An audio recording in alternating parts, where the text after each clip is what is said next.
অনেক সময় আমাদেরকে কেউ কিছু বললে আমরা সেটা শুনতে পাই না বা বুঝতে পারি না, অথবা ক্লাসে দেখা যায় টিচার কোনো কিছু বলেছে আপনি সেটা শুনতে পারেননি।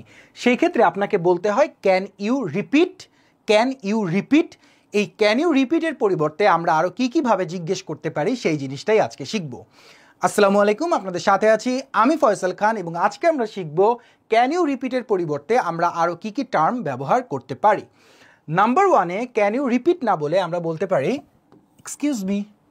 এক্সকিউজ মি, কেউ আপনাকে কোনো একটা কিছু ফোনে বলেছে, আপনি বুঝতে পারেননি, সেই ক্ষেত্রে আপনি সিম্পলি বলতে পারেন এক্সকিউজ মি, এক্সকিউজ মি।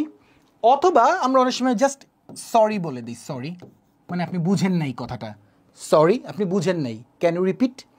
ওকে, এছাড়া আপনি চাইলে বলতে পারেন do you mind repeating that, অথবা would you mind repeating that. কিছু মনে না করলে আবার একটু বলবেন, would you mind repeating that, would you mind repeating that. কিছু মনে না করলে আবার একটু বলবেন, would you mind repeating that, would you mind repeating that. And number 3, sorry I couldn't hear you, sorry I could not hear you, দুঃখিত আমি আপনাকে শুনতে পারিনি, sorry I could not hear you. And number 4, sorry, I did not catch that. Sorry, I did not catch that. আমি সেটা ধরতে পারি নাই, মানে আপনি কি বলছেন সেই জিনিসটা আমি ধরতে পারি নাই বা বুঝতে পারি নাই। Sorry, I could not catch that. Number 5, could you say that again? আবার কি একটু বলবেন?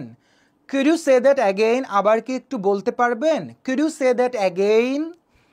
And number 6, sorry, I did not get that. Sorry, I did not get that. অথবা sorry, I did not get it.